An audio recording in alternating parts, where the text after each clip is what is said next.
آپ کو ایک اہم خبر سے آگاہ کریں گے۔ سی ٹی ڈی اسلام آباد نے عمران خان سمیت 17 شخصیات کو طلب کر لیا ہے۔ پی ٹی آئی کی قیادت کو دہشت گردی کے مقدمے میں شامل تفتیش ہونے کے لیے حکم نامہ بھجوایا گیا ہے۔ آپ کو بتائیں کہ دہشت گردی کے مقدمے میں سی ٹی ڈی نے عمران خان اور تحریک انصاف کی دیگر قیادت کو طلب کر لیا ہے۔ 17 مرکزی رہنماؤں کو شامل تفتیش ہونے کی ہدایت کی ہے۔ احتشام عباسی سے اس بارے میں جانتے ہیں۔ احتشام، آگاہ کیجیے۔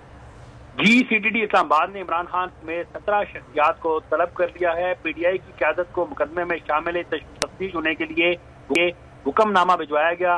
عمران خان، مراد سعید، عامر کیانی، امجد نیازی، راجہ خرم، علی نواز امان، امین گنڈاپور کو بھی بلایا گیا۔ شبلی فراز، اسد عمر، ڈاکٹر شہزاد وسیم بھی بلائے جانے والوں میں شامل۔ فاروق حبیب، عمر ایوب، حماد اظہر، اسد کیسر، عمران خان کے C S O colonel retired Asim کو بھی بلایا گیا۔ ان تمام کو تھانہ سیٹی میں درج مقدمے میں بلایا گیا ہے، جبکہ عمران خان، اسد عمر، علی نواز امان، عامر مغل، جمشید خان سمیت 10 افراد کو تھانہ گولڑا میں درج مقدمے میں بلایا گیا ہے۔ تمام افراد شامل تفتیش ہوں، اور دوسری جانب سے پولیس سے کہا گیا ہے کہ اگر یہ شامل تفتیش نہیں ہوتے تو کوئی نہ کوئی قانونی کارروائی جو بھی ہے وہ عمل میں لائی جائے گی۔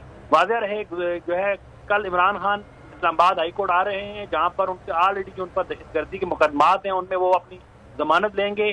پولیس کی جانب سے یہ ابھی کے جو ہے یہ جاری ہوا ہے کہ عمران خان اور دیگر جتنے بھی ہیں رہنما وہ سی ٹی ڈی مقدمے میں جو ہے شامل تفتیش ہوں۔ جی ٹھیک ہے، شکریہ احتشام، آگاہ کر رہے تھے۔